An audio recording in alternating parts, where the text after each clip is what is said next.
The 12th Level Intellects podcast is hosted by the Watchtower Database. Visit watchtowerdatabase.com for more podcast episodes, videos, comics, artwork, and pretty much anything DC animated universe you can think of. Only a 12th level intellect has the slightest hope of surviving what you are about to experience.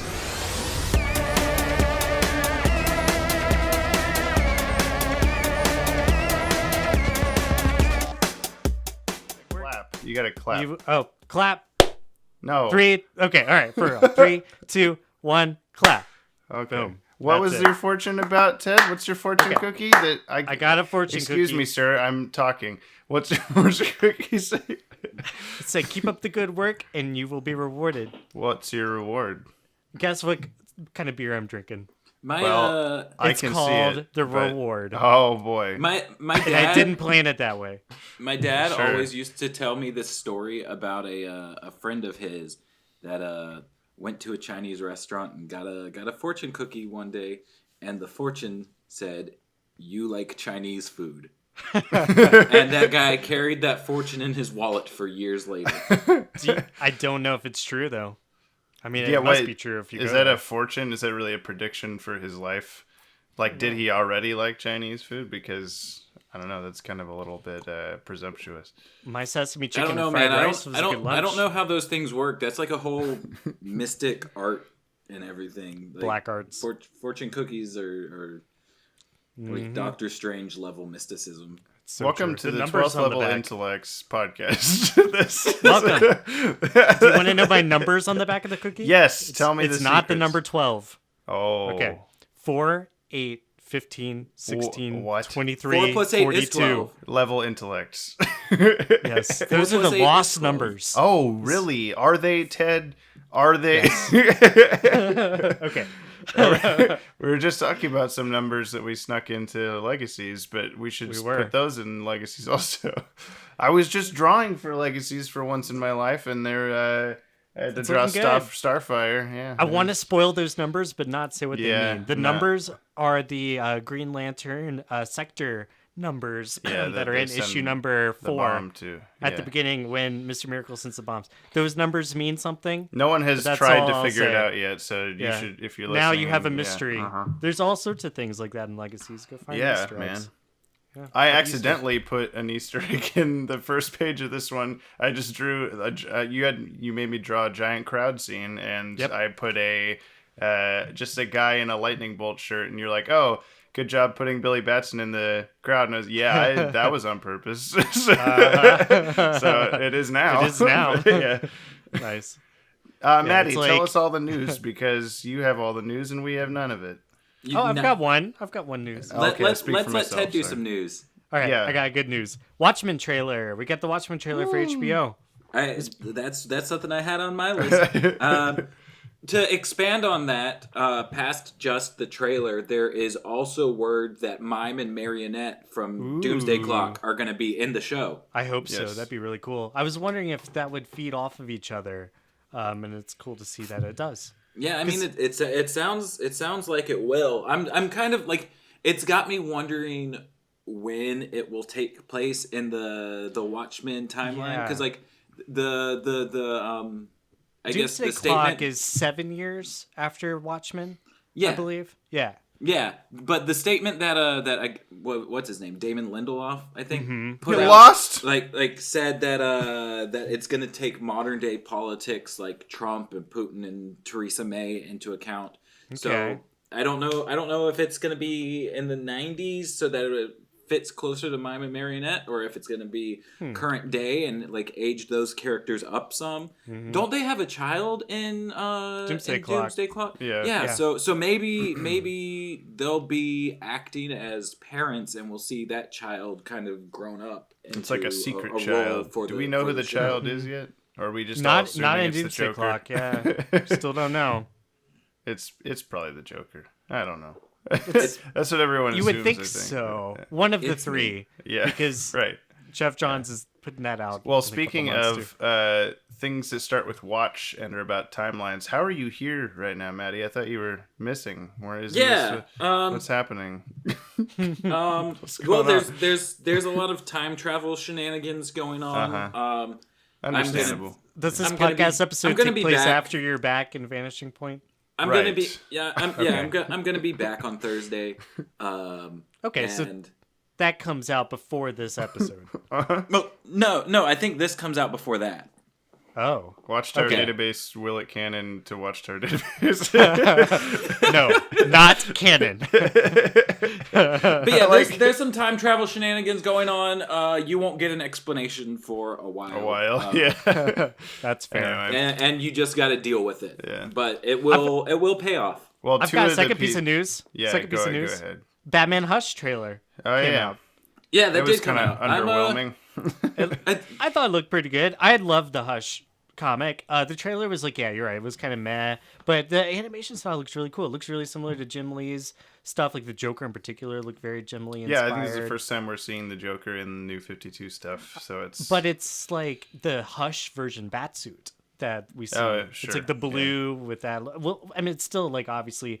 When we talked to Sam Liu in our upcoming interview, that's not on the channel yet. He mentioned calling it the James Tucker verse, Right. so which is Which cool I too. didn't Yeah. actually know he was involved in that. Like, I feel bad for not knowing that, but I equate, even though I know Bruce Timm, he does the character designs and he's produces stuff. For some reason, I didn't think about it hard enough to not realize It's Phil that Phil Barrosa Barrosa character designs. Yeah, but that Phil Barrosa isn't like the Bruce Timm of that universe. He just draws Right. the characters. James Tucker is the Bruce Timm of that universe, but I didn't really realize that. So that's kind of Yeah. cool because he's had his little fingies in all sorts of pots. So He has. Yeah. But it's cool to like bring this Hush. Hush is one of the best Batman comics that have come out in the last 20 years. It's definitely Sure. up there. And it's what's great about it is like all great Batman stories, it brings in every like main rogue in the rogues gallery Yeah. there. So we'll see Scarecrow, Joker and Harley, Poison Ivy, touches on everybody. have you read so. Hush, Maddie? I have not. I've read Hush Beyond, and then Yeah.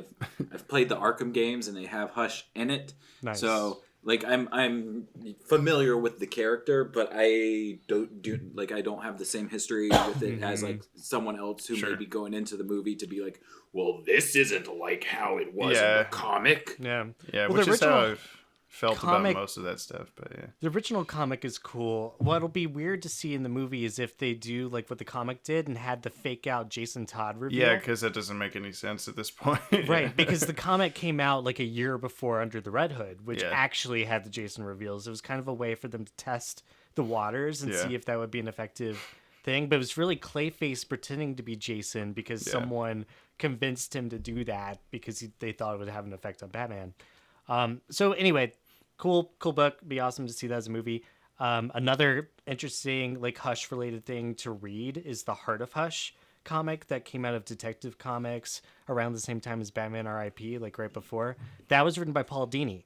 So if Batman animated series fans, you like Hush, this is a great sequel to Hush. You can avoid the Hush Returns book. That is a bad sequel to Hush. Don't read that. Read Heart of Hush. You can just skip right to it. Okay, that's all. Okay, I'll I'll say about take Hush. your advice since you're your comic book man. Yeah, Paul Dini. You like Paul Dini? I do like Paul Dini. He Heart doesn't of like Hush. me too much, but or actually he's Oh. he's ambivalent. He has no opinion of me. But I was going to mention in Hush related topic is in like 2014, I think, a friend of mine, Tyler, he does our Phantom Stranger voice on Legacies promos. He was having a birthday party where he was like, hey, it's a costume party. We're going to go see X-Men Days of Future Past in theaters, and we're going to I'll go back to my house, and we're going to have you can dress up as your favorite superhero and blah, blah, blah, blah, blah. And so I, like, last minute got invited to this, so I just wore a Superman t-shirt under, like, a suit, and just was me as Clark That's Kent, easy. basically. And Jessica put on, like, a Lois Lane-ish outfit. So we just basically normal clothes, but we were still dressed up. And so we went Yeah. there And then when we got to the theater, we got there a little bit late and didn't see where the group was. So we were just, oh, well, I guess we'll just sit in here and watch the movie. And then when we went to his house afterward, it was like he was dressed as Wolverine. We were dressed as Superman and Lois. My friend Nick showed up as Hush. And no one else was dressed as anything. So he's just wearing an overcoat and had wrapped his entire like head in gauze except for his eyes and all this stuff. And it looked really cool, but we were all like, he showed up a little late, and when he showed up, I was like, yeah, no one else here is in costume. I'm sorry. You could get glasses and be Negative Man from Doom Patrol. Yeah. Well, a little early for that, but yeah. Well, not really. But. Well, early for the overcoat version, maybe? Is that... Nope. Was that... Okay, well, I don't know 1980s, things, all right? Sir, before you were born. Yeah. Okay. Sure, probably. All right, I don't have any news, so I'm just going to sit here for the next part. Well, you just mentioned X-Men, so I guess the first thing off of my list is we got that new Dark Phoenix trailer where they where they rip off the Endgame trailer. they kind of copy the Endgame, like it's all been leading to this thing, and like I have two minds of it. Yeah. On one hand, it's like, oh, this is like obviously ripping off the Endgame thing, and this also wasn't like the vision for the ending point from the get-go. So it's just like it's kind of like I don't know, but at the same time it really does hit the nostalgia. Sure. It kind of reminds me of like how important the X-Men movies are to comic book movies in general, and how much fun I've had with the franchise over the years. Almost all of those almost all those movies are great. With like a couple scattered duds here and there. I still haven't seen Apocalypse, but like that one I didn't finish that trailer kind of makes me want to go see Dark Phoenix just to because this is it. I want to watch Apocalypse. I watched half of it on an airplane. Yeah, you've told this story about 5 times on the podcast. And I never gone back to finish it. Yeah, the X-Men movies have existed like throughout the entirety of this like renaissance of superhero movies. So they've been in the background of like all of it, and I agree with the notion that the trailer is trying to make about like how the X-Men movies they touch a lot of people and it means a lot to the industry and blah blah blah. But then they also just do the same thing that the Endgame trailer did of just showing the titles of each one of them with a little tiny snippet of stuff. Which I guess if you're gonna steal from the best, But, you know what else has been accused of touching a lot of people is Bryan Singer, the director. I'm just gonna leave that out there. Just gonna throw that out there.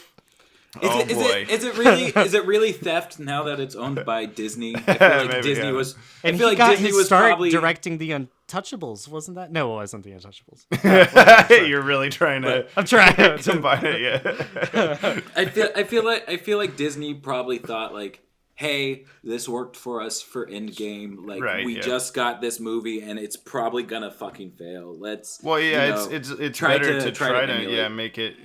Pop. Maybe potentially not. People go to it instead of Sophie Turner is big right now. She just got married to a Jonas brother. Yeah. She's kicking ass in the last season of Game of Thrones. Yeah. She's going to events like the Met Gala and all this sort of stuff. Did you see the video of her drinking wine at a basketball game? No, but I believe it. There's just like a very short clip of some sort of kiss cam or something that happens to land on her in the crowd, and she just has like one of those little just stadium cups of wine, nice, and a cigar or a vape pen or something in her other hand, and they're just like they just freeze on her, and she's like, just drinking the wine. So I don't know. She would be my best friend. Yeah, probably. I don't know what you guys are talking about. Yeah, that's okay. Moving on. So the actress of Jean Grey. Yes. Oh, gotcha. I don't Sansa Stark. Yeah. We don't talk about Game of Thrones here anymore. Oh yeah, that's right. Sorry. Bad ratings. The most terrible ratings. Whoa. I actually what? Whoa! What the hell just? That happened was crazy. I don't know. I didn't like that. I didn't. Nothing happened on my end. I have no idea what you're talking about. So that means it was on James's end that did it. Okay. Okay. Oh, that was terrifying. What happened? Awful. The apocalypse just happened What? Okay. in our ears. There was a demon inside of the internet. Okay, well, I can't remember what I was going to say now. Sansa Stark. We don't talk about Game of Thrones. Oh yeah, no, I liked Maddie's tweet about like why is my Twitter feed nothing but Game of Thrones, but our Game of Thrones episode was the lowest podcast viewed episode ever, and it was like someone talking about like, well, like, you know, if people have their dedicated Game of Thrones stuff, like if a Game of Thrones YouTube channel did a DCAU episode, I wouldn't watch it. I'd go to your channel. I was like, well, that makes sense, but I don't like it still. Doesn't have to be that way. Yeah, you can change the world. Let's see. We mentioned how X-Men is stealing the Endgame strategy, which is a good idea because Endgame, since the last time we spoke, Endgame has hit the number 2 all-time worldwide box office.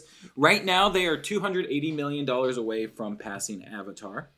Yeah, last time it was at number 8, and I said that by the time the podcast would come out, it'd be at number 6. It was at like number 3 or 2 or something. Did it happen again? What's going on? It happened again! Fire at will! Is it me? I don't know. It's got to be you. I'll have to add in a demon sound when you guys go, because there's no way to... We're just going to keep going on. There's no way to judge what's happening. Anyway. It's fine. It's fine. More MCU news. We got the new Far From Home trailer. Yes. Oh, yeah. That looked good. Did you watch the one that starts at the beginning? Yeah, with Tom Holland saying... Hello, don't watch this if you're not watching Endgame. I'm ripping off the Weekly Planet. I'm sorry, but I'm very skeptical about like not about the quality of anything, but about the whole Earth 616 thing. Yeah, that's interesting. Because the MCU is established as Earth 1 and then like 5 nines, and like I know Mysterio's like a bullshitter. But what is that established in? Who said that? Did Kevin Feige say that? It's in like one of the Marvel encyclopedias, and then it was also copied over into the actual comics as well. Whenever like it was showing the multiverse passport of one character. Could this be a Earth 12 situation where it's not really Earth 12, but it's very close or something? I don't think so, because 616 is the confirmed main Marvel main Marvel universe. But I do like what you're talking about, where like why wouldn't everyone say they're Earth 1 or whatever? So maybe everyone thinks they're Earth 616. But see then you would think that Mysterio would be like, I'm from Earth 616 and you're Earth 358 or whatever. I don't know. But then that would make people go like, oh, so the Mysterio's from the comic book universe, and well, see, I feel like that would be more interesting, because then this could be an established Mysterio coming to the MCU, or B, it could be Mysterio's just telling a bold-faced lie, but somehow has knowledge of Earth 616. Like, there's a lot of interesting things that they could have done. It could just be an Easter egg completely. Like, it could just be that he is bullshitting that he's even from a separate universe anyway, and he just made up a number, and it just happened to be the number that everybody knows is Marvel. I mean, sometimes characters are cool being random numbers, like Rick and Morty. Rick is C127, 137. Well, let me co-op that to move to my next piece of news. It was announced today, Rick and Morty season 4 starts airing in November. Yes. Ooh, nice segue. So that's coming. I am excited for that, and whatever kind of bullshit that brings into the real world interdimensional from cable. adult fucking that'll be what's the next Szechuan sauce fiasco? Like, I want to clarify that that's not an ill-willed comment towards all Rick and Morty fans, because I myself am a Rick and Morty fan, but like, as am I. People take it way too far, and like don't understand that the point of the show is that Rick is a piece of shit, and they're like, I'm gonna be Rick. Yeah, It's just Rick's good about like guarding himself from getting hurt, but it's also made him like he can't love anybody. He's just a selfish asshole. Yeah, and it's like Rick and Morty animated universe YouTube channel. We Sure. should make it. but Szechuan it's one of those. base. It's one of those things where like I can understand people seeing themselves in Rick, but people trying to force themselves to be Rick is like. Well, it's Yeah, easier yeah. if you're like Little Rick or Pickle Rick. You know, like be Rick, but be a little different. Something like that. Okay, maybe. Something like that. Let me see. What else do I got? We got confirmation that the Rocko's Modern Life and Invader Zim movies will be coming to Netflix this summer. It's a crossover. Say what? No, It's a there's crossover? two. No, things. it's two different movies. That did sound like the way you worded it. What is this? I A said crossover movies. episode? I said movies. I said it in the plural. Yeah, it's Okay. okay. So it's a 2-part movie. No, okay, I got you. Part 1, Rocco goes to Zim World. Part 2, just like the Jimmy Timmy Power Hour. Oh God. Honestly, The Rocco I would Zimmy be Power. I would be so into that. I would be into a Rocco Zim Power Hour. Yes. It's I guess I thought at the time that Fairly Odd Parents and Jimmy Neutron made no sense to What cross if- over. This doesn't make any sense. Hello, Toast. What if we got a Jimmy Timmy Power Hour where Jimmy Neutron got sucked into the live action Fairly Odd Parents, which is canon Wow. to the cartoon, that and the so he one just with, switches places Drake? with Drake Bell. Yeah. Dude, I want to see would be Danny so simple. Phantom and the Ghost, or the Phantom crossover. Yeah. So the Phantom and Danny Phantom, double the Phantom. Yeah. I'm- Gotta catch them all. You do a Danny Phantom Pokemon crossover where they both Detective gotta catch 'em all. Pikachu. Yeah. Anyway. Yesterday it was announced that Disney has acquired full control of Hulu. That's right. Yeah, they announced a deal with Comcast where they'll assume full operational control of Hulu effective immediately. And within 5 years, Comcast has agreed to sell its Hulu stake to Disney for around $6 billion. Under the deal, Comcast, NBC Universal will continue to license content to Hulu through late 2024.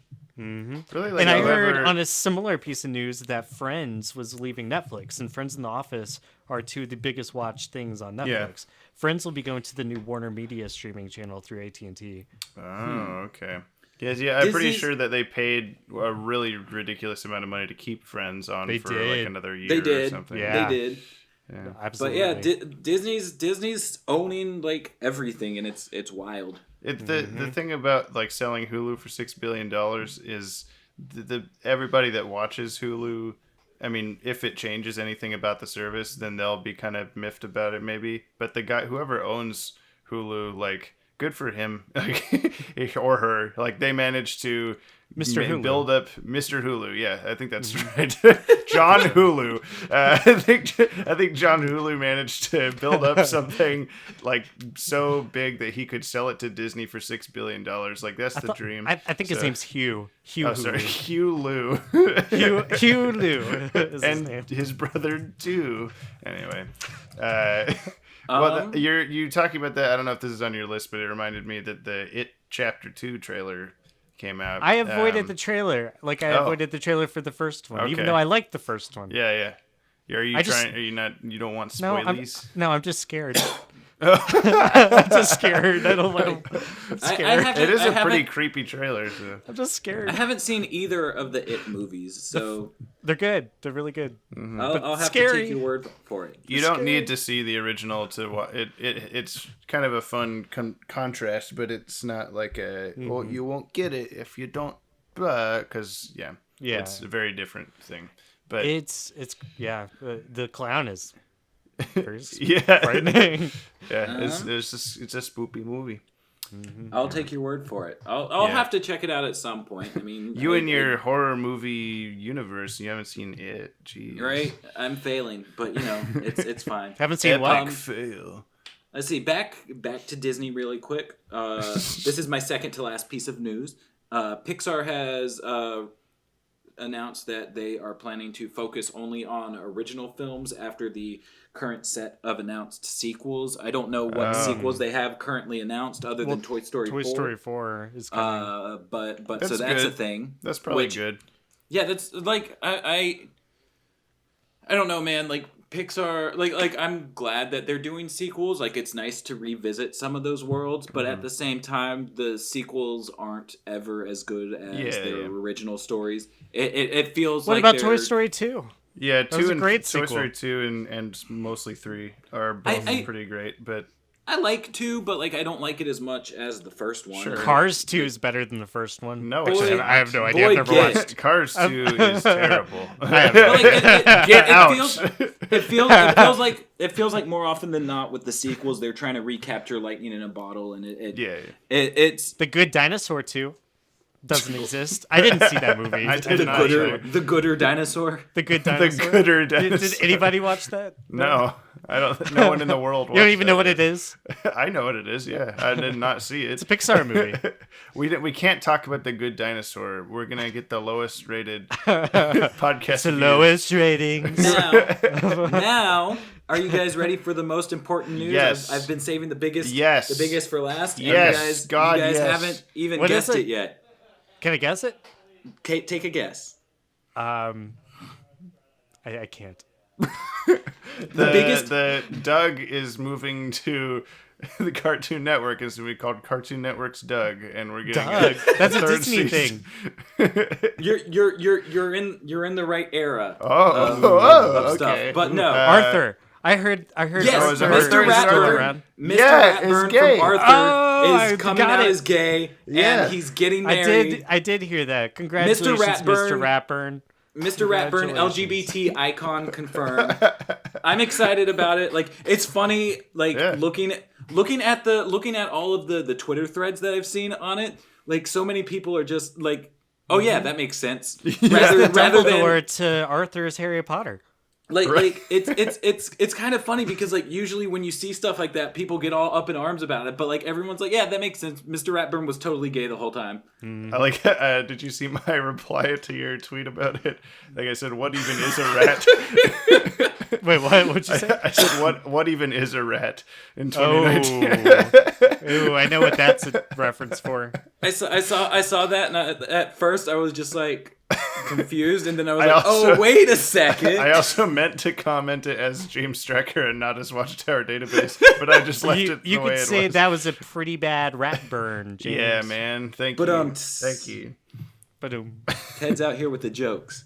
But yeah, that's all the news that I have for today. Nice. Okay. I can't think of anything else off the top of my head. Yeah, I didn't think I would bring up it, but I did. Brought it up. I should have mentioned this up top, but you can read if you read the titles to the videos. But today we're going to be going through the new Batman adventures in the same way that we went through Batman the Animated Series. Except I'm here now. Yeah, but Welcome, we waited for Maddie. you for this one because So we could talk about Critters. is in it. Yeah. When are we putting up our commentary for that? Oh yeah, When we put up we have all a the lot of other good videos, content to yep. put out soon. There's been a handful of things that I've just been I'm saving this for when it's video A time ball. and I don't have a video ready. That's good though. We're ahead. Yeah. So I think I should read the titles. Of the episodes, okay, because okay. we had somebody request that I do the just read ASMR. through. Yeah. Yes, but I'm not going to do ASMR today. Do it but in I your will most read- chocolatey, I will read the voluptuous title. voice, right up against the microphone, kind of quietly whispery. Yes, we could play some soft jazz behind Yeah. it too. Okay, what's the first episode we're looking at? All right, the new Batman Adventures, Episode 1, Holiday Nights. Oh, I just had a little shudder. I did too. It's a cold episode. It's chilly. When did this? Takes place are you over looking winter. Are you looking at the world's finest guide? DCAnimated.coms, yes. Yeah. That one. /WF/Batman/TMBA/guides/01.php. Exactly. We're All on the right, same page. so- Exact same page. You should also James and read- I are always on the same page. Yeah, me Yeah, too. man. Except for half the time. But so you on. should also Yeah. read the air date and stuff. Okay, all right. Original air date, September 13th, 1997. Where were Series we? Premiere. We were 6. Wait, no. I was okay, 6. Okay, really quick. I was quick. about to turn 6. I was about to ask you this forgot to ask you this last time. I said something about where were we in 2008, and Maddie and I were like, "Yep, senior year of high school, graduated 2009." sophomore year for me. So did you graduate in 2010? I did. Okay, this is a thing I didn't know until now. Ted's I a know. baby. I know, I'm a but little baby. I mean, I didn't count the months that our birthdays are different from each other in terms of school years. I was just counting like the calendar years. Like, oh, we're the same age pretty much. I had a early birthday for my school year. Yeah. I have right when the school year September started. 28th Yeah. is my birthday. So it's like well enough in the year that, it's... Yeah, and mine's at the end of the school year. But I was definitely one of like the first drivers. Like when I turned 16, I was one My of the first kids in my class driving. By the time this podcast comes out, my birthday was More 2 like days ago. birth gay.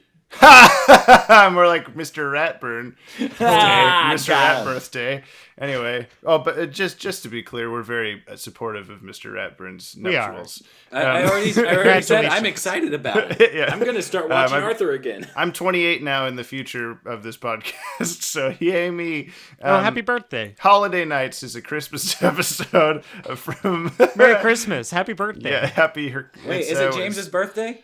It will be on Saturday. Merry birthday. Yeah. It will Happy be when? Christmas. Yeah. You said when? Saturday, 2 days ago from when you're here listening to this, and like 4 days from now. Saturday, hey, Fall Out Boy songs. Thank you, I appreciate it. You're welcome. Which order does the little Christmassy things happen in this episode? There's I think Harley and Ivy's first, the Holly and the Ivy. You might That's say. right. And then it's the the New Year's department Eve store is the stuff. last one. So that means Clayface is in the middle. Oh my goodness. That's right. What's our favorite one of the three? I probably like the last one the best.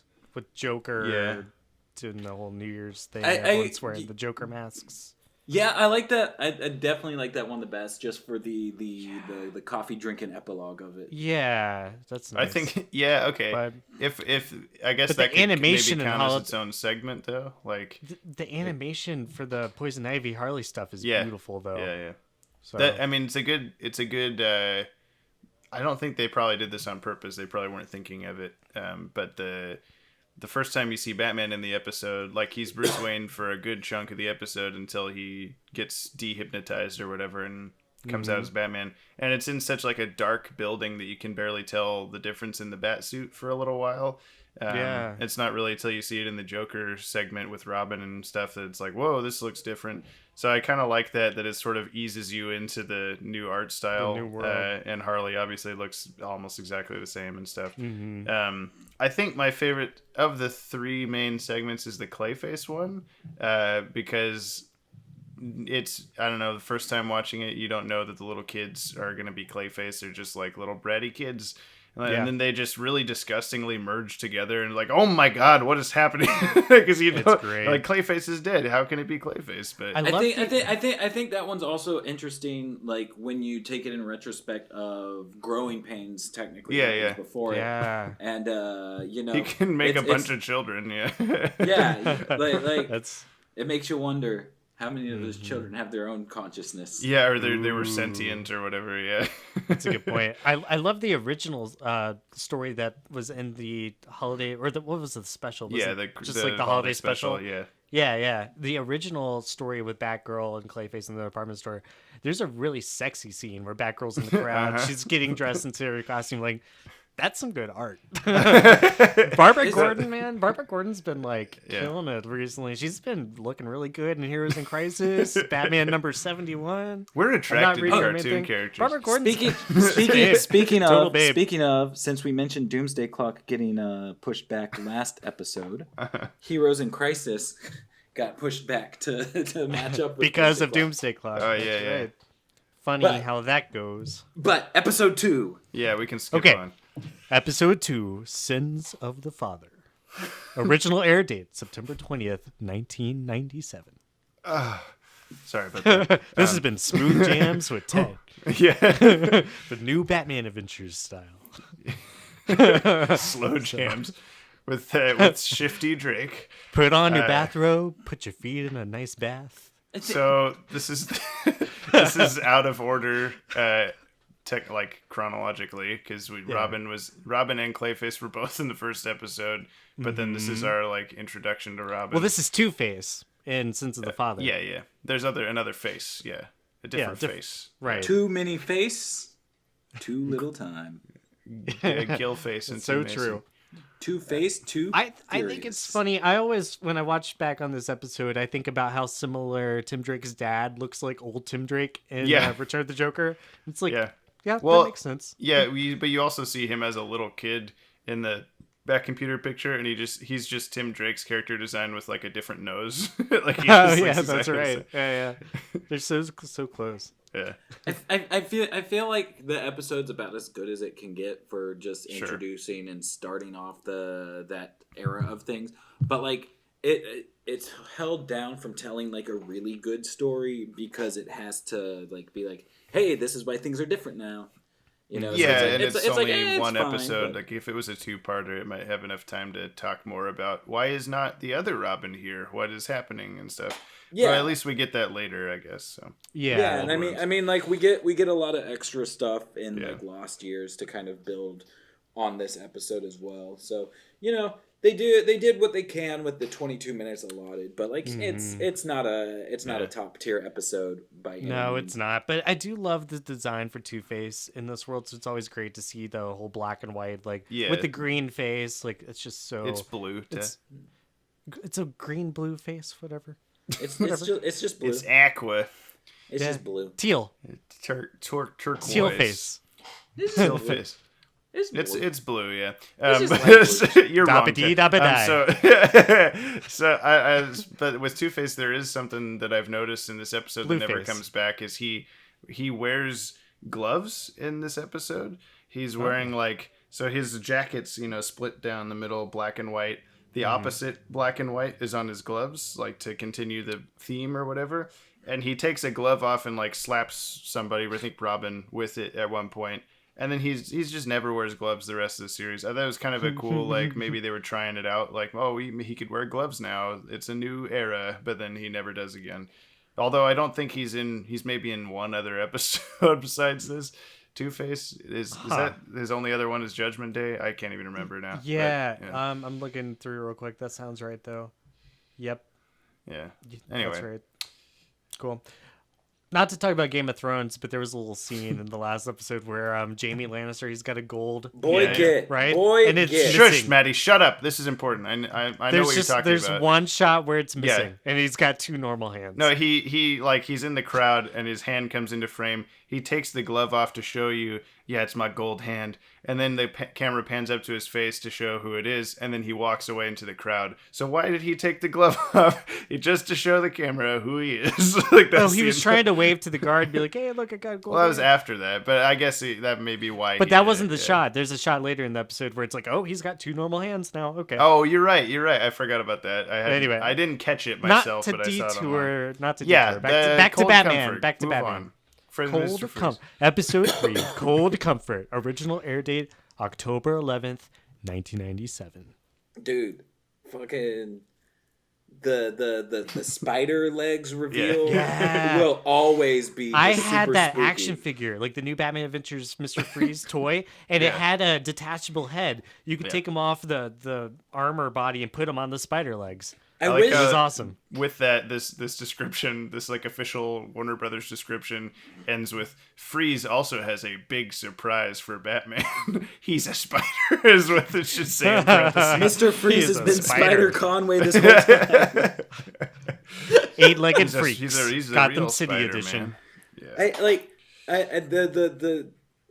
I wish they did more in animation with this version of Freeze. Like, I'm glad we got all the story that we got with him in the Adventures comics. Yeah, but man, that could did you help. imagine like how much more interesting stuff they could have done with Spider Legs Freeze? Yeah. I think I still prefer Goggles' version from B-Taz more than I like his character design, but I like where the story's going, and then it's all in the comics after that.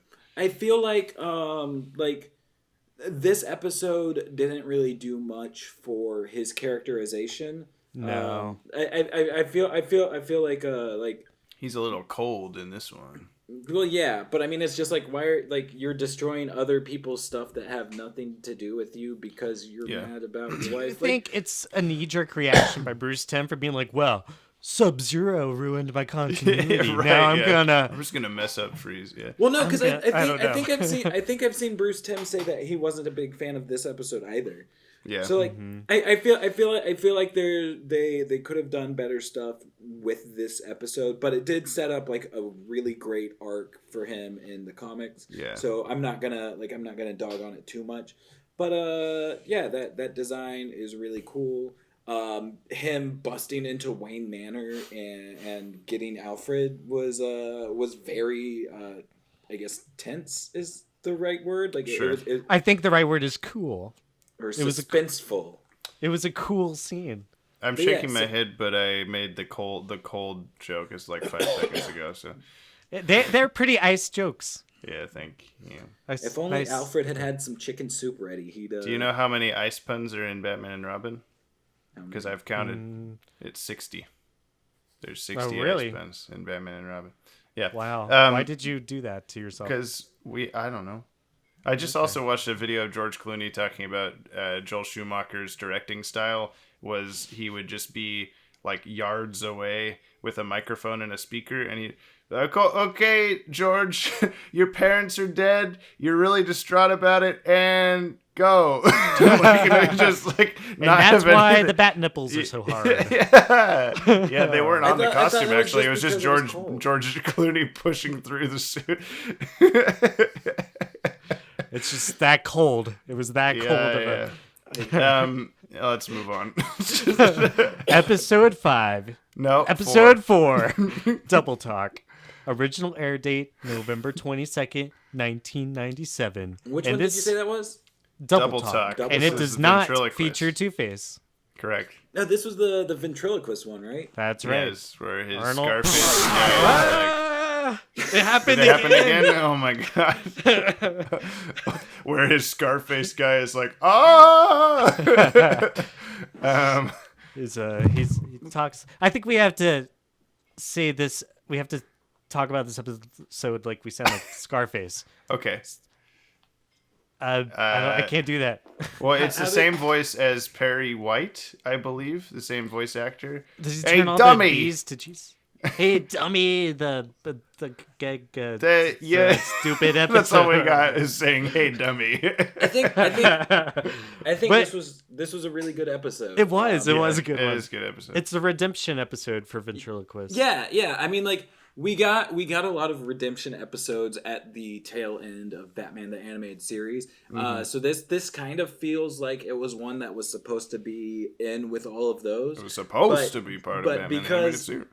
Because of it being, I guess, separated and put into the new Batman Adventures, it didn't feel like it was retreading ground as much as it felt like it was doing something new.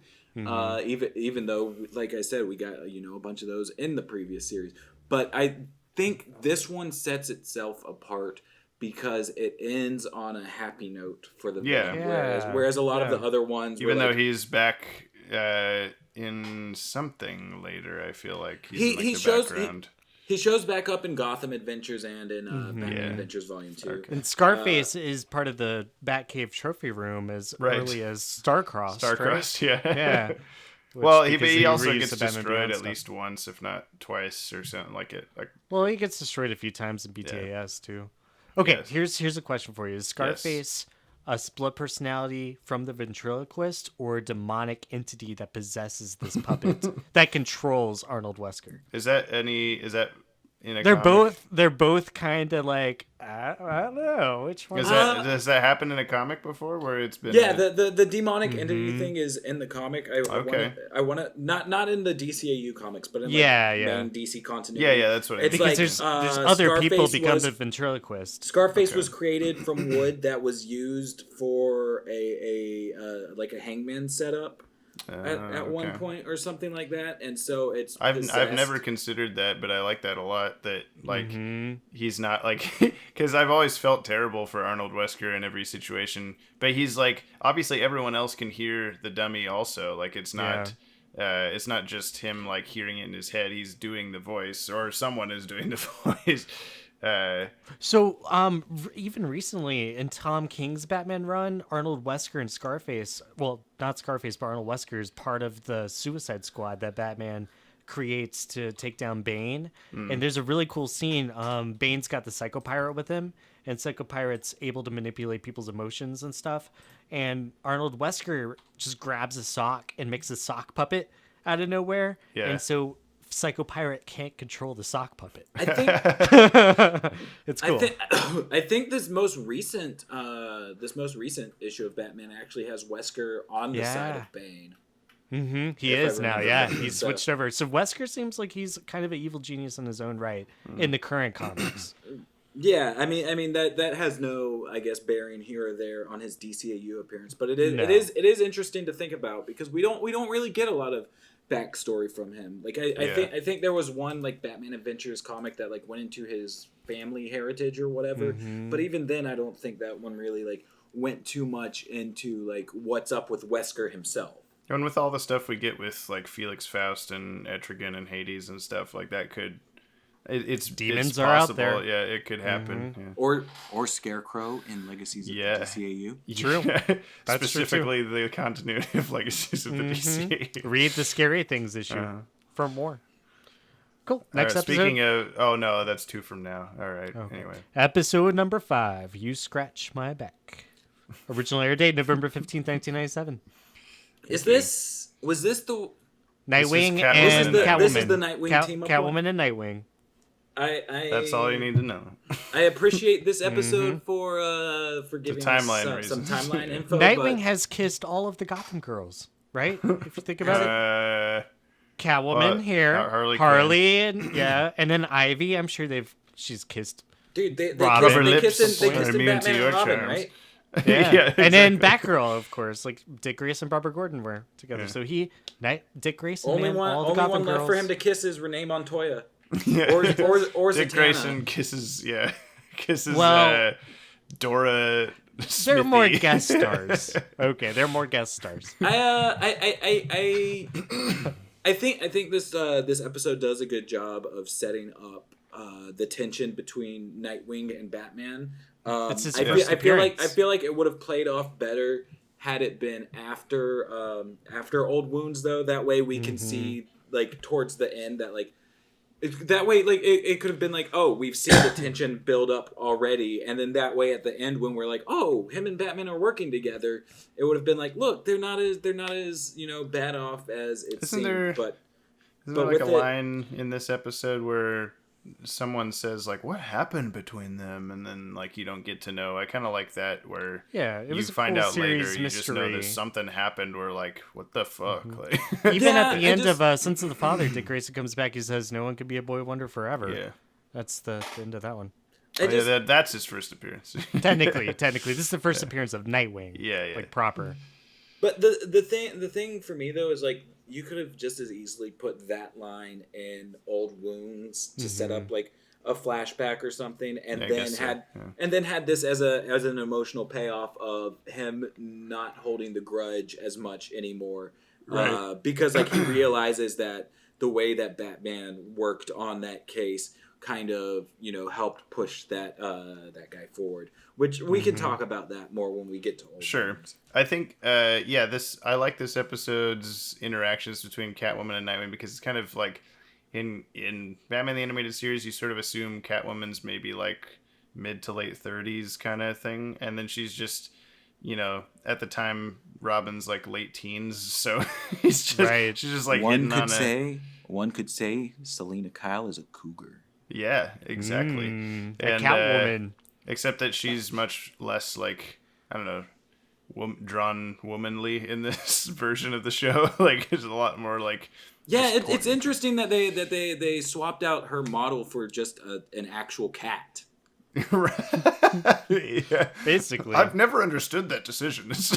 What? Yeah, I don't really like the all black cat suit that they went with her either in the pale face. Like I like the pale face. I don't know. I think the pale face was Yeah, it like was a a color error. mistake, Yeah, if yeah. I remember. Oh yeah. Yeah. Yeah, Um, like The only thing I don't like about this episode, and it's just a very minor thing, but it's at the end, they're chasing Enrique El Gancho on his boat for he's smuggling or Right. whatever. Isn't that the guy that showed up in Freakazoid? No, that's a different guy. That's Is this the guy with the hook? Does he have a hook? Yes. hand? Yes. He's Cool. in I got the henchman bar in Batman and Harley Quinn. But, as he should be. As he should be. Yeah, but so he's getting away, and it's like they're chasing him on the boat and fighting him and whatever, and it's really foggy, and it's like there's some sort of it's all actual cell animation still at this point, like filmed and stuff, and there's some sort of like Vaseline filter or something like that over the top of it to make it look all blurry and stuff, but it's just so hard on my eyes to watch the last like 10 minutes of the episode, or maybe like 5 to 2 minutes, let's say, of the episode, and just like I don't know. That's all that I have to say about it. Is that it's hard Sounds to like a look James at. problem. Yeah, thank you. Now that I'm thinking about it more, I also kind of liked the dynamic of Dick Duo? and Barbara in this, because like they were kind of at odds with each other as well. Yeah, she was like, you did something, or she has that way about her, like you did a bad thing before that we won't tell you about yet, audience. In retrospect, like I'm wondering if like maybe they were doing that to kind of like start driving a wedge between the two characters to set up the Bruce and Barb relationship. But Maybe. I don't know. There's also there's the one really cool scene where like he's on his motorcycle in like that ditch coming out from his loft. Yeah. And I don't know why, but that scene just sticks out as a really cool moment for me. It's Nightwing cool, was but super it's cool also in the series. Yeah, They had yeah. a cool theme song too that was Yeah. all over this episode. I like when in order to exit from that like tunnel thing, he has to just do some weird like Tony Hawk kickflip off the side of the thing every single time that he shoots out of the thing. He has to just poof off the side in order to get to where he's going. Dude, like, why wouldn't you design Tony it Hawk was facing big the in other 90s. direction? Why wouldn't you want to do that? Yeah, he's got a mullet. He gets a look. Yeah, he has to look Nightwing cool. is not about practicality in this series. He's all about just looking cool. That's the first rule. All right, All next right, episode. episode 6. Yeah. Episode 6, Never Fear. Original air date November 1st, 1997. This one came out before the one we just talked Yeah, it about. did. Yeah. I think before what the you're last reading, two. what you're reading might be. Yes, you're are on you the reading guides. in- This I'm is looking at production production order, not Yeah, air yeah. date order. Correct. Okay. So but this this is is a Scarecrow, Scarecrow, who is Jeffrey Combs. Yes. And The question. it's an awesome take on the Scarecrow. Love the I new really design. like the animation in this episode. There's a lot of really well done moments, like just Robin shooting the like bola thing to tie up Batman on the rooftop. Like it just it wraps around him like a billion times per second, and it's like a kind of unnecessary little thing, like a little like why would it do it that many times? But it just helps sell the like. I love that scene. Batman managed to get this Good episode characterization for Tim Drake too, because he's like, yeah, he sticks up for himself. Batman's like, untie me, you little. Yeah. Yeah, this episode, as far as the animation goes, it does feel a bit more more anime, I guess, than some of the others. In like how fluid everything is and all that. It went overseas to one of those companies. Like all of these did, but like some of them definitely look more anime inspired than others, and I feel like this is one of them. As far as the story goes, it's really interesting seeing Tim Drake, who is new to the Bat family, dealing with a version of Batman that is just completely off his rocker and out of control. I'm not sure if I'm remembering correctly. Was this the only? No, there was Over the Edge. But those wasn't were the this only the one two that began Skip with that dude just like swinging through Gotham on a rope? Yes. And- Yeah. Yeah. Didn't this one also had Matches Malone, right? Oh yeah. Yeah. Because he so also there fights was- a crocodile and like just murders the shit out of that it. whole Great. sequence of That's him fun. just fighting the crocodile is ridiculous. Yeah. It's there's just We should have used that the pool of blood that comes up from the crocodile as an example of, to compare to Superman's Fatal 5 pool of blood. Like you can't put that much blood in a thing. They put it in there 20 years ago. The crocodile was ripped in half by a man. wasn't there also like somewhere in Batman lore where like he went and wrestled alligators like back in the day as part of his training? So like it's I feel like sure. that was a at some thing, point, and yeah. so that's pretty interesting to bring Fulfill up his here. real It's a destiny. little gator there. wrestling. Like, Batman is actually from Florida. Yep. He's the Yeah, Florida there's man that we the read about scare- so often. The Scarecrow's new design, and this is obviously very creepy and well done compared to his more look like a Wizard of Oz character. Right. The reveal of his face, where it Yeah. comes up from the shadow of the brim of his hat, like that is Yeah. that's terrifying. Because like we've seen the Scarecrow like have a costume change already in Batman the Animated Series, but like this takes it just a further level, and it's weird that like they decided, let's make the Scarecrow look scarier. Yeah. But the point of this episode is that we're gonna make it so that people aren't afraid now. Yeah. Right. Well, it's even worse. It's even more scary for the world. I think it's interesting his new design because like his mouth is unmoving when he talks. It's like kind of skeleton looking mouth. Was that another sound again? Damn it. Anyway, his mouth is unmoving, and I always thought that was just sort of a stylistic choice. Did it happen again? Just no, now? just okay. You keep making a face as if it's like I don't know what to do, man. But You guys keep talking. I'm gonna run. Don't fear, James. Well, so when Mark we were getting prepped for like drawing the issue, the Legacies Halloween issue from last year, I had never looked deeply enough into like what he actually looks like or like how he's designed.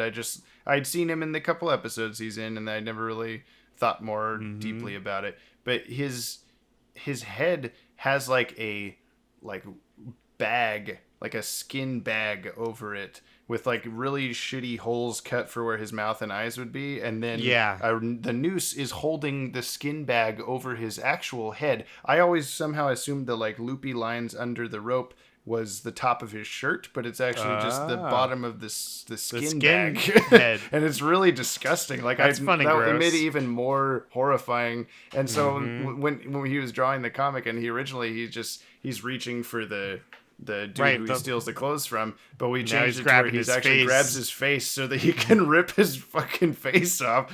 God, like a dark comic. I know, but we had to play. If I had a therapist, they would have like asked me like, "Dude, are you okay?" And I would have been like, "James told me to write this.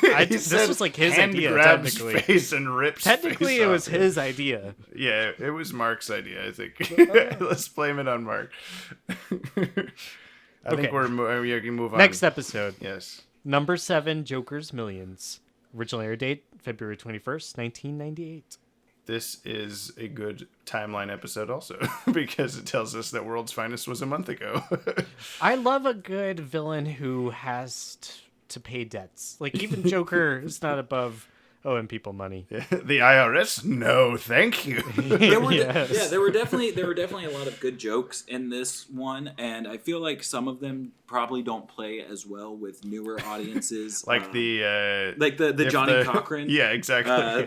If the glove doesn't fit, you must acquit. Right. Which was a reference to the O.J. Simpson trial where O.J. Simpson murdered his fucking wife and got away with it. For sure. Got away with it because the attorney was like, "If the glove doesn't fit, you must acquit." And there was. One of the gloves was inside of another glove, and so they tried to make him put on both at once to be like, "See, I told you it doesn't work." If you can rhyme anything, I would believe it. Yeah, I mean, I don't even remember what the actual joke was, but it was a reference to that. It was something Joker must pay the fee. I don't remember the first half, but yeah. If the clown goes free, something like that. That's right. But yeah, there were a ton of fun jokes in this. I think the backup Harleys and the Paul Dini Joker in a Joker costume or in a Harley costume. Yeah. I just I don't understand how he was paying all these people fake money and they didn't notice. For a while. No one went like, "Hey, there's a different face on this." Oh no, actually, I think it was that he said like the first chunk is real money and the rest is fake. Oh, so was able to? Did it happen again? Yeah. God damn it. It's all good. Just I'm keep gonna rolling. have. Don't worry about it. Don't worry We're about gonna it. make faces when it happens. Just keep No, rolling. I, that keep way. I making appreciate faces. I appreciate playing into it because I'm totally gonna put some sort of weird sound effect when it happens. It's just gonna be really the first time it happens. People are gonna just jump and be like, "Jesus, I didn't sign up for this. Whatever. I signed up for Game of Thrones and nothing else." That's what you expect from the Watchtower Database. But yeah, so The Joker's Iron sound Throne. effect. Who's gonna sit on it? Joker's Millions, decent episode. Yes, It was. It was a Not great the episode. best, not the worst. It's in there. It It's good. definitely it's this whole the new Batman Adventures and especially this episode and maybe like the Creeper one, any Joker episode that's silly, and maybe like Love Is a Crock, that kind of stuff. They all feel like more Warner Brothers than Batman the Animated Series did because it was on Fox Kids, and now that it's on Warner Brothers, it's like, oh, Animaniacs, Pinky and the Brain, Freakazoid, all that stuff. Like it feels like it's part of that in a way, like it's the more serious of that group of shows or something. Yeah. And so I mean, I guess I understand why that is, but it's like a kind of a weird shift because like this Joker's Millions, for some reason, it feels like it could be the plot of a Freakazoid episode or something like that. But Yeah. I don't know. Well, not to go over our episode time, I think we should do 5 more and split it in half and do What the second time half or how another many time. how many episodes are in this? 24. It's a and total Okay. of 24. So let's Okay. get to episode 12. I and didn't we'll realize do how the many second were half. actually in this. Yeah. We'll do the second half another time. Sure. Cool. Okay, next one is episode number 8, Growing Pains. Original air date February 28th, 1998. That wasn't This was a- as sexy as you've been saying them, but It's I'll a- take it anyway. Is that not what I said? No, Oh, mean, yeah, I you've didn't been say it in my saying sexy voice. Yeah, you're right. yeah. What? Well, This episode wasn't as sexy as I wanted it was to be. is what I'm 1998 saying. was 1998 a leap year? No, I think 2000 was. 96 was a leap year. Oh, okay. So 98 was not. Yes. Yeah, it's Why a did That that means matter? this came out the last day of February of 98. Yes, that's true. Fun fact. That's why you were checking. Okay, I was trying to figure out like why, and it matters because on leap years, Clayface's body chemistry is changed to different. It's canon. Yeah, But yeah, this is it's a not. very heartbreaking episode. When the first time I watched it, it's the same. It's the same. I don't know. Clayface reveals get me. I guess like I didn't expect the kids to be Yeah. Clayface. I didn't expect this girl to be Clayface. Do you And think it- this I liked one's Clayface has like multiple personalities? Well, it's something like he was so like messed up from his quote unquote death that he's like barely able to keep himself together, but somehow he's able to make a completely separate sentient What if creature. what if the last time, like when he reformed himself, he ended up being combined with different bits of like DNA from people who might have died, or like the remains from the sewer for some reason. yeah, So yeah. he takes their DNA, and that's how he's able to create these. Oh my god! little What Santa if kids. Annie was little one of Annie the Sewer girl. King's children? The Sewer Whoa. King kids. Ooh, this is some good fan fiction here. We have to keep adding issues to Legacies every time. What was I going to say about this? Oh, people have pointed that maybe the girl that Tim Drake's running around with in Savage Time is Annie and not Cassandra Cain, because these I both like that. sort of look similar. Yeah. But that would also mean that either that's a Clayface girl or that Annie was a real person, like we're talking about now. I would so. love to see Annie come back as a hero and be like Clay Girl or something like that. Yeah. So here's how they'll do it: is the Justice League reunion movie will show us that really Jean has been Clayface the entire time. Whoa. And Tim Drake and Miss is Martian Clayface. and Miss Yeah, Miss Martian Martian was is the real Annie. last Yeah. Martian. Tim Drake is Clayface. That's how he stayed young for so many years. Yeah. Boom, boom. So And what come else? to find out, the Joker clone was actually a Clayface clone Oh, this boy. entire time. there's precedence for it. So You Yeah. can can totally you be explain? a Clayface clone. Is this the last time we see Clayface in the new Batman Adventures? I think so. Yes. I think so. He shows up in like Gotham Adventures and stuff like that. So Okay. there's And then more of Justice him in League, this yeah. era. I was Um, just gonna ask, how do we get from here to him being in that vase in Justice League? Well. So this has to happen before Holiday Nights as well. Yeah. Yeah.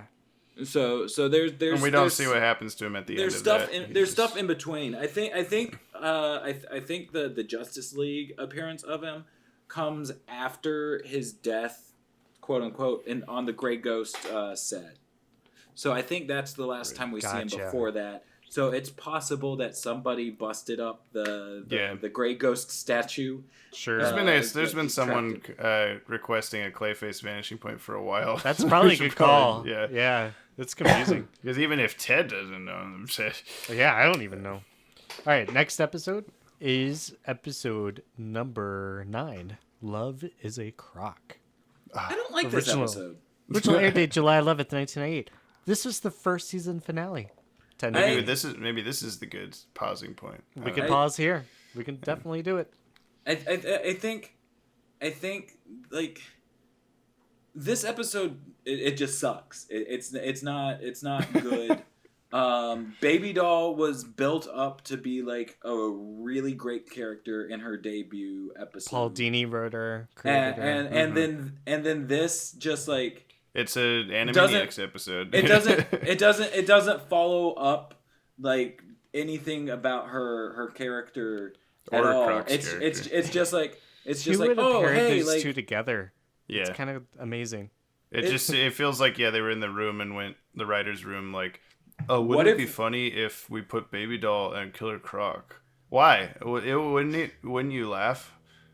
like that's the whole basis of the I guess I would. Yeah, yeah. I do like Croc in the trench coat and the hat that he has. Though that's kind of cool. It feels like this cheapens Baby Doll, and I feel like that's probably part of the reason why like she hasn't made it into the mainstream comics is because like you've got those 2 episodes to go aside from Batman White Knight. Yeah. Well, yeah, I mean, but that's the first time in how many years? Yeah. You know, and it's just like you've got her in these 2 episodes, and it's like 50% of them are just meh. Mm-hmm. So I feel like this was damaging to the reputation of the character. Crocky Walkie. And just wasn't it's still like it's still Baby Doll. Like I don't know. It's just speaking in baby talk, and it's just like, oh, there's a little girl who uses. Yeah, but she got over that. Like in the first episode, like she came to realize like how fractured she was, and it felt like she was making forward motion, whereas this is just like it took her back. Hey, I wanna. It kind of shits on Killer Croc. It kind of shits on Killer Croc a little bit too, because like there's a similar sequence of Batman fighting Croc in the sewers in Killer Croc's Vendetta episode, where it's very like he has a very scary like he might bite Batman's head off. Oh my god! Like they're he's gonna kill him, and they're drowning each other and all this stuff. And then in this one, they also have a fight in the sewer, and it's just like Croc is just a big oaf. He's a big dummy. Like he can't do anything. Croc feels like in this episode he feels like if you're playing a superhero game or something. Yeah. And there's just a goon that's like bigger than the other ones. Right. Press B. Hey, it's the bat. I'm gonna get him. Yeah. And then double tap X to beat him up. Yeah. Let's do one more. Sure. The episode number 10, Torch Song. It's Firefly. Original air date June 13th, 1998. It's Firefly. That's right. The musical number at the start of this always gets me. It's just so cheesy. Cassidy. Like even then it feels kind of like I don't know if they were trying to like poke fun at youth counterculture or if it was trying to be like, hey fellow kids, like I think I've suggested to Ted that we do a Cassidy Shauna Squires do like double concert some scene in Legacies. Shauna Squires is in Secret Society at the football halftime show that they crash. Okay, let's also bring in the singer from Batwoman. And you could bring in Rubber Band Man and the boy band from that on Questions and Superheroes. That's right. Supergirl's Wall. Yeah. Anyway, that's so many. Make a Legacies issue that has like a festival poster. With that'd be good. It's like Bonnaroo, but it's something featuring different. all of your favorite. Yeah. Yeah, that'd be good. No, but the Wayne Sean Squires has Wayne a very Stock, Wayne Stock, New York. It's the Stock. Wayne sponsored music festival. He's putting it on just to see which of the groups are behind various conspiracies. If we could bring in Little Romeo from Static, Right, the real guy, yeah, and that the one Backstreet Boy, AJ McLean. that's right. Anyway, yeah, Backstreet Boys can but come back. Sean Squires and Cassidy both have a similar musical numbers where it's just a bunch of like in the back, like just like there's no words to the song, but Cassidy's at least has words and is just bad. So anyway, that's not the whole episode though, so we should probably say what happens to this Garfield from the Garfield comic strips. He turns himself into a super villain that shoots fire. He really doesn't like Mondays, so he sets fire to Cassidy's concert And all the lasagna. Yeah, no, he eats all of Gotham's lasagna, and Batman has to put on an anti-lasagna suit to stop him. Plot wise, it kind of feels similar to like I guess Obsession from Superman the Superman animated series, episode. where it's just like, oh, there's a girl and I want her, or I guess even like the Superman episodes with like Lightner, you know, where he's just like he is similar to her. To him. And I don't know. It just it feels like an underwhelming way to introduce the character. I like Firefly. This is the only version of Firefly that I really know. later, So but it's Firefly's always been a lover. He comes back for Justice League and he's hanging out with Volcano. yeah. Mm-hmm. He's finally found a woman who can handle the heat. He has a was fire also- in his loins. He was also in Legends of the Dark Knight. You know, That's right. Yeah, that's true. And I don't. Yeah, I he don't wanted know, like, to. Never mind. I kind of like the version of him in this universe where he's just like, oh, you know, I'm trying to make money through like insurance fraud rather than Sure. I can't have sex with this girl. Like incel Firefly just Yeah, it's weird. It's a weird take. It's over for Firefly sales. I think there's a couple of cool moments in this. This is the only episode where Batman has like a bat suit that's not just a normal Batman costume. Like he has one for a specific reason. I guess if you don't count like Batman Beyond, the big robot thing. Well, see, But that's because this is in a different era. Sure. Mm-hmm. Yeah, you're right. the People bat do suits remember things based on eras. Yeah. You're right. I remember That's them why- based on errors.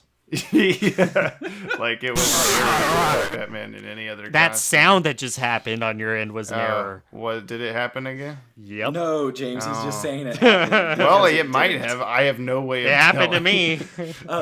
me. Someone did point out in the Discord like a month or so ago that the gun that Batman uses when he's in the like fire a retardant Mr. Freeze. I think is the Mr. It looks Freeze like gun. it. Yeah. Do we ever see him actually just shoot it, or does he just try to? I think it's maybe like a smog gun or something. Like it kind of. I don't remember because we didn't prepare for this episode. No, he didn't. I think it puts out the fire in some fashion. We're real DCAU fans here. Only Just the going off realist. memory. Well, is Yeah. that it? I think that's yeah, all we the can ones we'll stop talk there. about That's today. 10 episodes. Yeah. We'll pick up season 2 next time and finish off the rest of this. Now, time for everyone's trash. Oh, yeah, we could do Everyone's that. trash. I did want to mention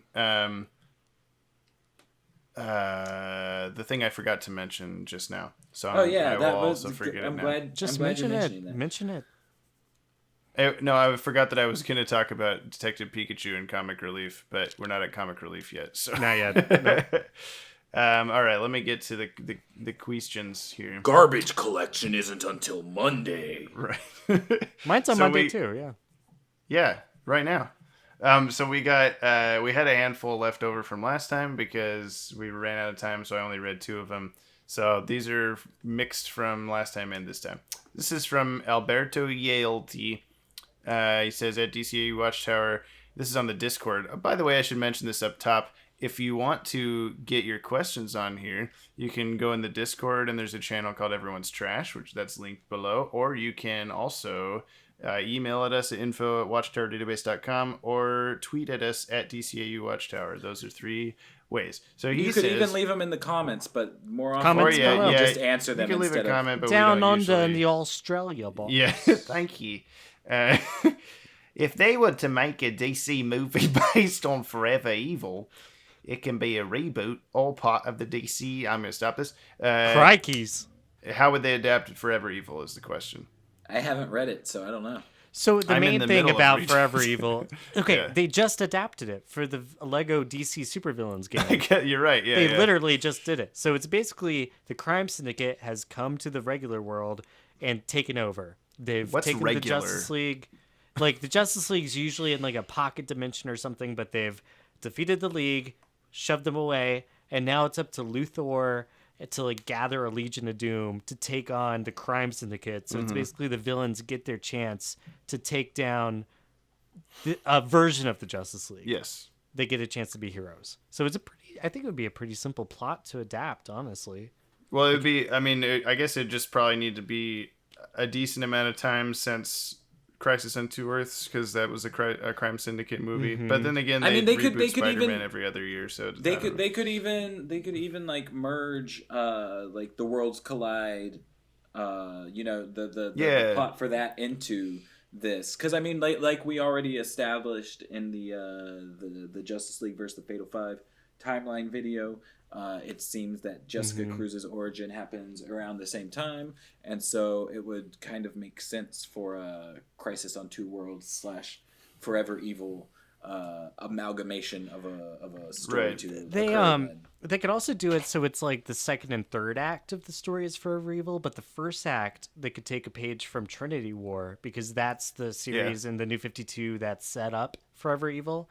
So in Trinity War, there's the Outsider, who is a alternate universe. He's Earth 3, where the crime syndicate is from. He's their version of Alfred. Right. So the Outsiders come to Earth, and he's kind of setting the seeds to bring the crime syndicate into that world to take over. Well, there are so... Like, this is a chunk of the New 52 Justice League stories that span so many different titles, so many... Yep, it happened again, didn't it?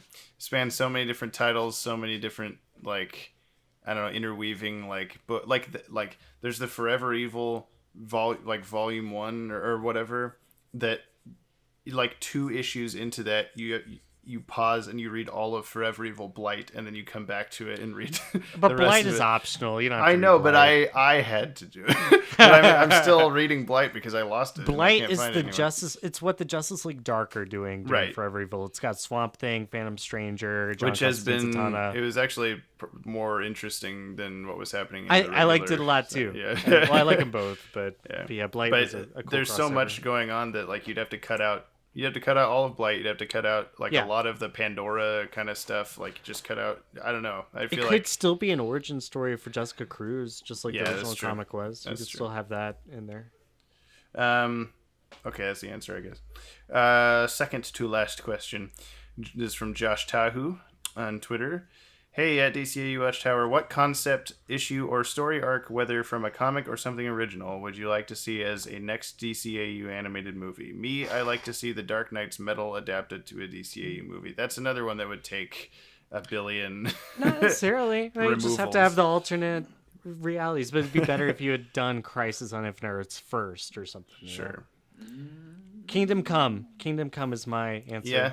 Easily So a Kingdom Come. DCAU movie specifically, I guess. Oh, Not- well, okay. They don't usually directly adapt things. It happens every once in a while, but if they were to pull from something like a time travel aspect to get them to go back to Batman Beyond and the Legion and stuff would be really cool. So whether that involves like Monarch, I know that's a character that I've always been really interested in, or like they adapted Zero Hour in some way or something like that. That could all be cool. Some crisis-y, time travel-y thing. crisis-y stuff, good. I feel like maybe pulling some stuff from the Bruce Wayne murderer arc would be fun, just I've because never finished that.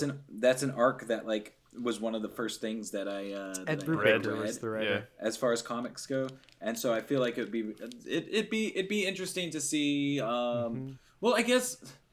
For that arc, I always like how they introduced Sacha Bordeaux as Bruce Wayne's bodyguard, because later she becomes one of the heads of Checkmate. After Maxwell Lord gets out of there, she becomes like the new black. She's not the queen. I don't know. She's up there. She's in the hierarchy.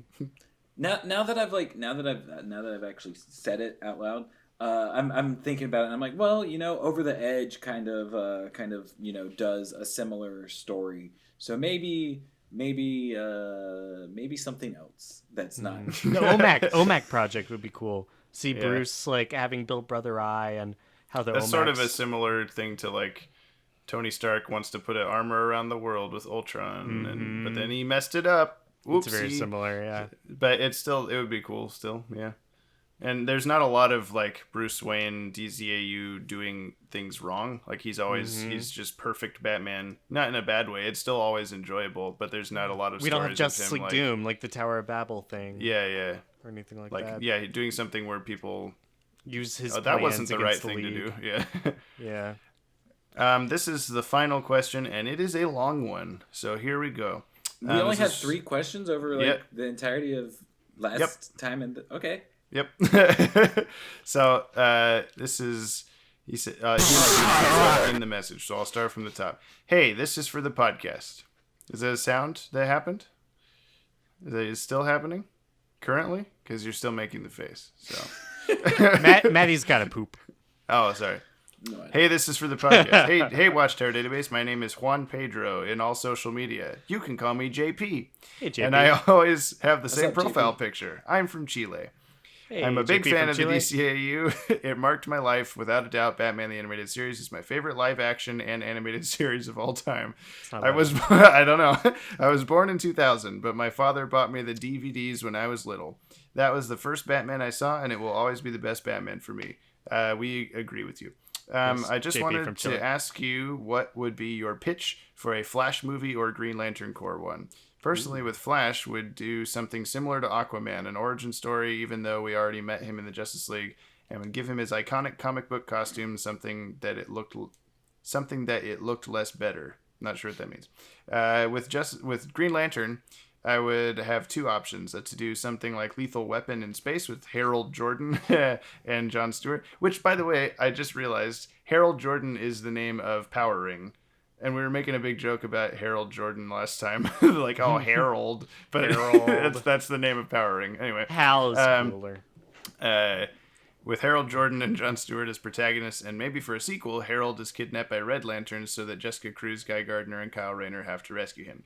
Another thing let's do that one first. So, Okay. So Flash and pitch Green for a Lantern Flash or movies. Green So a Lantern pitch movie. for either? Yes. Okay. We start in the year 2040. It's Cairo. Yes, yeah. The Metro Watchtower. Bruce Wayne exits his limo, and you see him walking into the tower.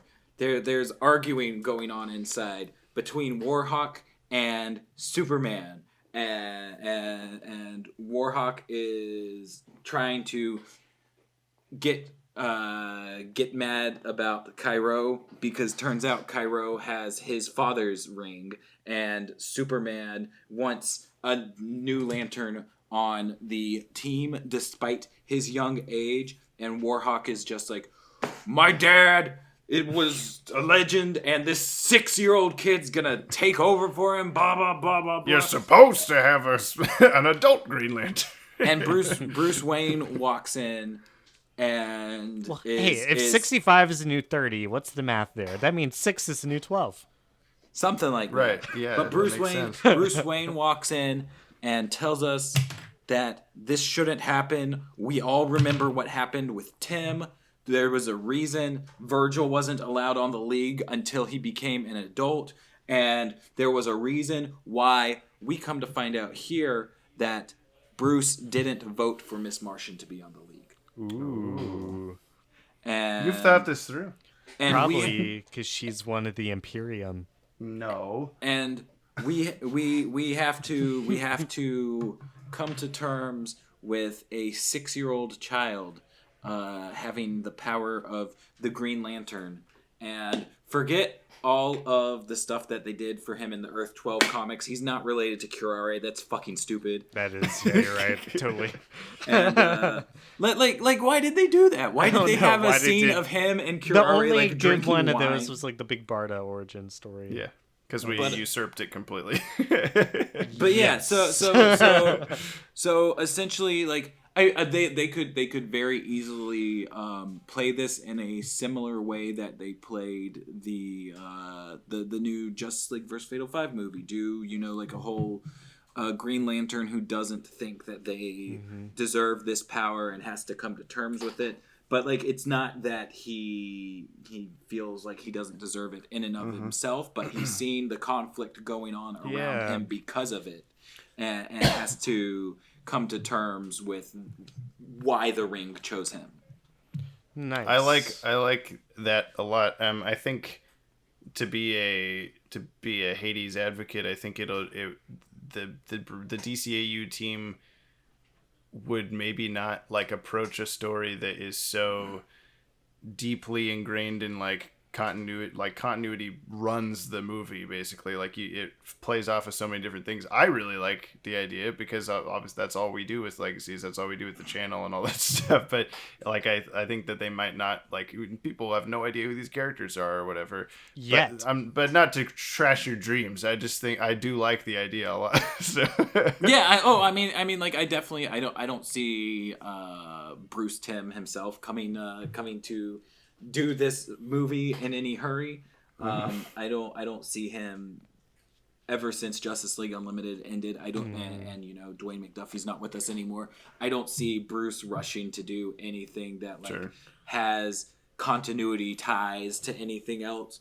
But just because of how Justice League Unlimited did go, I feel like there's potential for a deep continuity Batman Beyond, Green Lantern. And I mean, maybe you just wrote a Legacies pitch instead. So yeah, that's true too. Find it. My choices for Green Lantern, I've been trying to like rack my brain for like what my favorite story arcs were, and one that came to mind was the Peter Tomasi book, and it was shortly after the Sinestro Corps War. In the main Green Lantern Corps book, Mongol has taken over the Sinestro Corps and is kind of amassing yellow power rings and whatnot. But while that's going on, I don't know if I want Mongol in the story, but like what was really cool is they go to the planet where the Black Mercy is from, and that was tied into Mongol for the man who has everything. He shows up to the fortress with the Black Mercy, and that latches on to Superman and Batman and Wonder Woman, or not Wonder Woman, but Superman and Batman have their own visions of what their perfect life is. So in this story arc, the Green Lanterns have to go to the planet where the Black Mercies are from, and there's like this one giant Black Mercy that is like the mother. I think it's called Mother Mercy or something like that, but it's like a conscious giant version of the planet that creates all the little ones there on the planet. So the Green Lanterns like Guy Gardner and Jon Stewart just trip the fuck out there on the planet. They get latched on with the Black Mercies and everything, and it's always fun to like have the characters go through what they desire the most. And I like the idea of seeing the origin of the Black Mercy plan, because it's also a DCAU established thing. And it's also really cool whenever they can go back to like Alan Moore's stories like that. Like he created the character is it Mojo? The giant Earth-sized Green Lantern? MODOK. No, it's not MODOK. I know who you're talking about. Yeah. Ego. Mojo Jojo. Yeah. Anyway, that's my Green Lantern pick. For Flash, I would probably do something with like all the rogues getting together. I love the dynamic between the rogues, like Captain Cold, Mirror Master, Heatwave. Something that gathers them all together to take down the Flash like once and for all. I don't know if I want them to be led by Reverse Flash because he's so like in the public space. Yeah, no, I want a Flash movie that's not about time travel and not about like hopping dimensions and stuff. I just want like the Flash being fast and fighting people. I feel like maybe a fun way to do the villain team up would be, sure, it plays off as them trying to take down the Flash once and for all, but it's actually earlier in all of their careers. Yeah. But like before what we see in Justice League and It Justice could League be Unlimited cool and to all flash back to their origin stories throughout, because Jeff Johns did some amazing, like during his Flash run, he would do a single issue every now and then, be like, here's my Mirror Master origin, here's my Captain Cold origin, Heatwave origin. And those were some amazing one-shot issues. So like if you tied those in, then had like a main arc where it's like the Rogues are doing some heist or something. They're not even trying to take down the Flash, but then the Flash gets wrapped up into it, of course. Yeah. That could be cool. But yeah, the reason I was saying like something in the past would be it'd be fun to kind of see what's up with all the stuff in the Flash Museum. Yeah, how it gets populated maybe. Yeah. Mm-hmm. Oh, I just now see that line where he said with Flash, I'd give him his iconic comic book costume something that it looked less better. Later on he said, when I said something that looked less, something that looked better is what I meant. So, like, something that looked less like the movies and more like the comics, I guess, is kind of what he's saying. Anyway, so part 2 of his question is, I also wanted to we didn't hear your pitches. Yeah, what's your pitch, James? We're taking so much time. Make a pitch. Okay, Green Lantern movie. I want to see more Kyle Rayner stuff. Flash movie. I want to see him turn into the Flash, but he wears the Kid Flash costume for a couple months, and then he decides this is too stupid, and then he puts on Flash costume. Okay. Another thing I also wanted to ask you is, what do you think is the best way to watch the DCAU? I guess in order of release date, mainly because of Keep Epilogue a Secret. I know Maddie will disagree. I say watch them in the order they came out because I think it makes the most sense. Obviously, you have to save Hereafter for last. Right, because it's the last chronological episode. Yeah, I'm joking. No, definitely watch Epilogue last, whatever you do. But yeah, I could go either way. Yeah, either watch them in the Batman, Superman, Batman Beyond, Static Zeta, Justice League Unlimited order. That's the release order, or watch them in the order they're supposed to happen in time. But watch Epilogue last, whatever you do.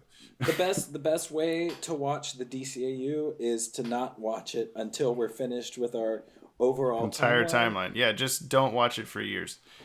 Just never. No, so I think the best way is to watch in the DC Universe app. It's all up there. Right, yeah. It's got a monthly subscription. We are not Zeta sponsored by Project's them. not there. Yeah. Last time that I did a full DCAU rewatch was actually with my ex-girlfriend. I haven't done the marathon with Sissy yet. Don't put her through it. We've been too busy for everything.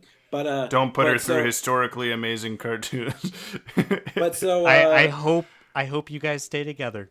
But so we went Batman the Animated Series, Superman the Animated Series, along with the new Batman Adventures. Started Static Shock, but only watched the important episodes. And then went back and forth between that and Justice League, and then Justice League Unlimited, and then we jumped to Batman Beyond, and then Epilogue after that.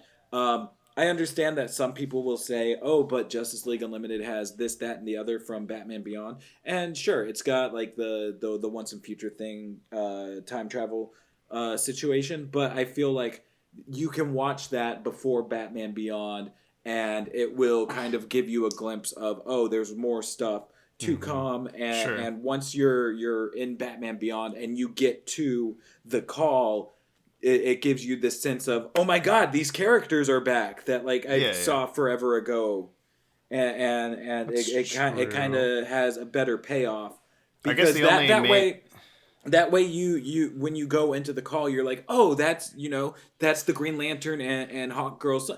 Like it gives you that whole, because Justice League Unlimited ends with a whole will they, won't they, still about John and Shiera, and once you get to the call, it gives you that answer. Right. I think the only thing that's weird to me about doing it that way, and it's not necessarily like it's bad, but it's just like a preference, I guess, on my part, is if you watch Batman Beyond and then Justice League Unlimited, when Static, Batman, and Warhawk all land next to Green Lantern, Wonder Woman, Batman, and Warhawk goes, Dad? And oh shit, it's Warhawk, awesome. Dad, what? Whereas when you watch it the other way, you have that same reaction, but you're also going, but who is this? So it's not like it's a bad thing. I prefer to watch the call first as well for that. Sure. Yeah, I mean, it's definitely up to personal preference. There's different payoffs doing it different ways. Sure. I feel like the way that I said also has Future Shock before going into Batman Beyond, and right. You kind of get the whole like Tim Drake's a civilian now, yada yada yada, and at least they don't. At least they don't say like, oh, Tim Drake was the Joker, but like they don't say that or something in that episode. So that's nice that they don't just spoil stuff for you, I guess. But I mean the only Batman Beyond crossover thing that really doesn't has spoilers to it is Epilogue, whereas the other crossovers have it could pay off in different ways going back and forth. The one thing that I will say is a downside to this, now that I'm thinking about it, is you don't get that cool moment of, oh my god, that's Zeta, whenever the Zeta guys come out, which like is an easy, it's an easy detail to miss anyway. Like I didn't even realize it was Zeta until like years after the fact. Well, and it could be when he comes up in Batman Beyond, then you're like, oh, it's those robots.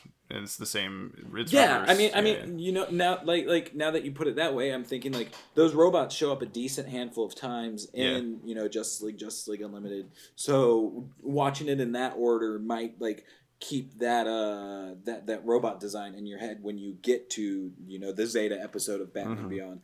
Of course, like it'll still raise questions whenever you go to Zeta Project and he looks completely different. Sure. But, that's a question anyway. This is the final. He shifts. That's all. He's a shape the final chunk of this question. Finally, what is your personal favorite Joker death? I'm very much inclined towards the Batman Arkham City one, but the flashback and Return of the Joker impacted me a lot as a child because at the time I'd only seen the Joker die in the 1989 movie.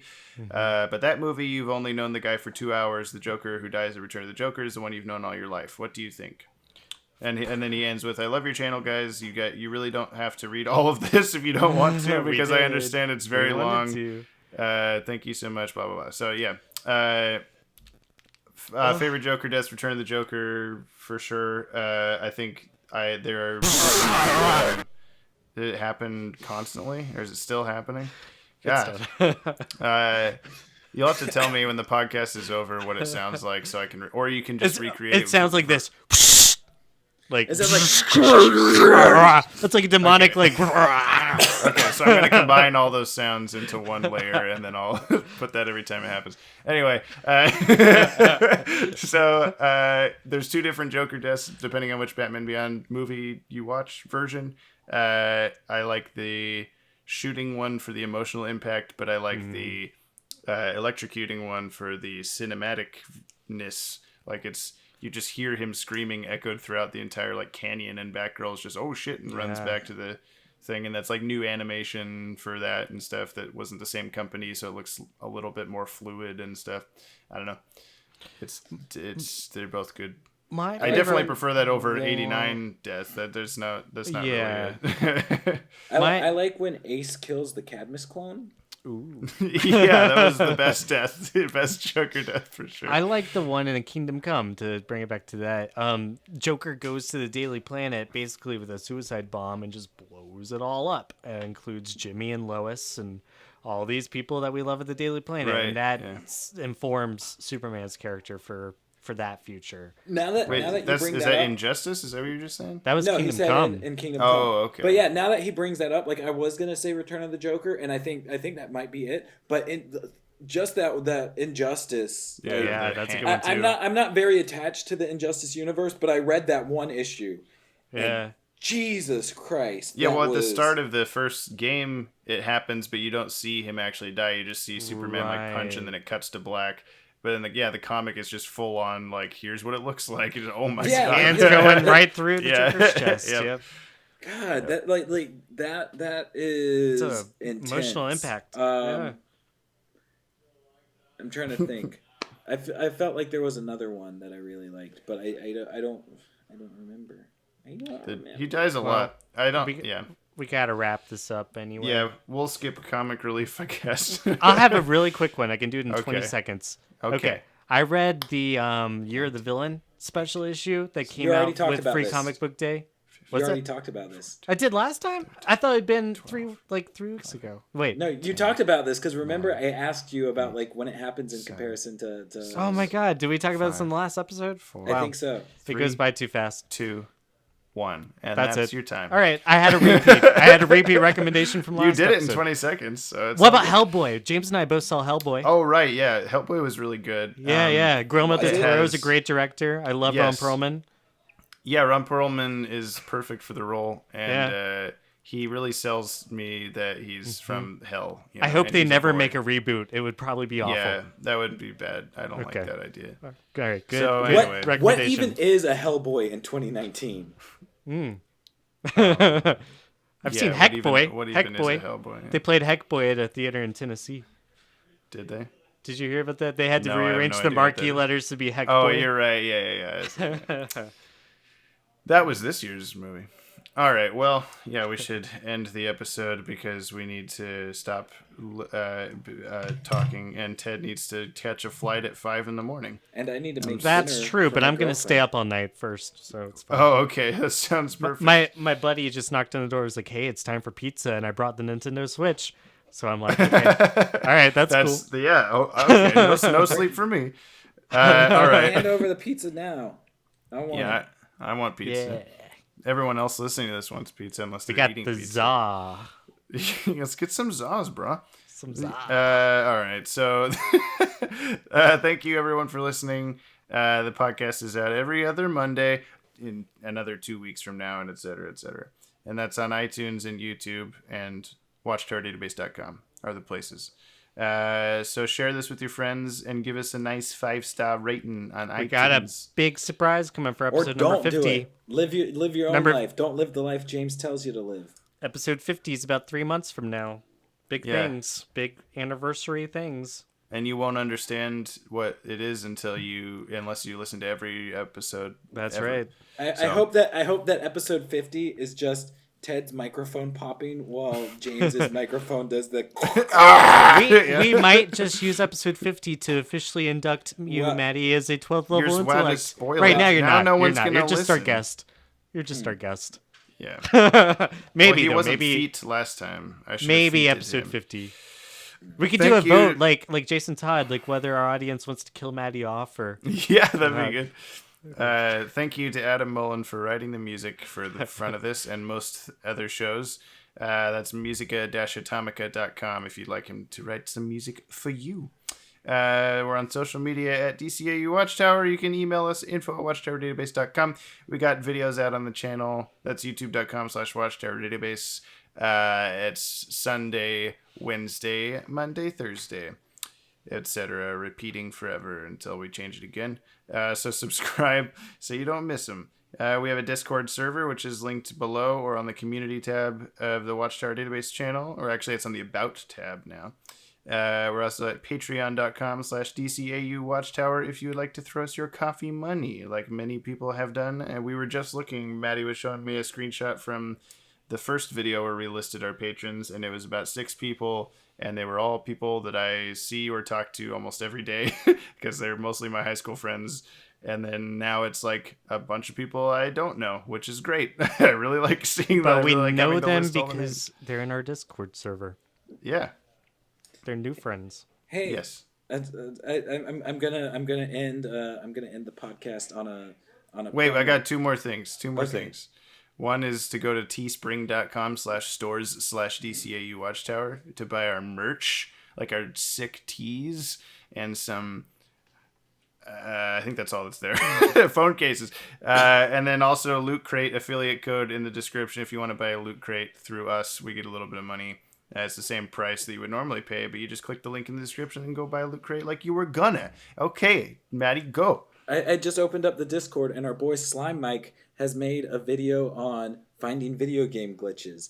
and I haven't watched it, but I'm gonna say go watch it. Go support Slime Mike. Go in the Discord.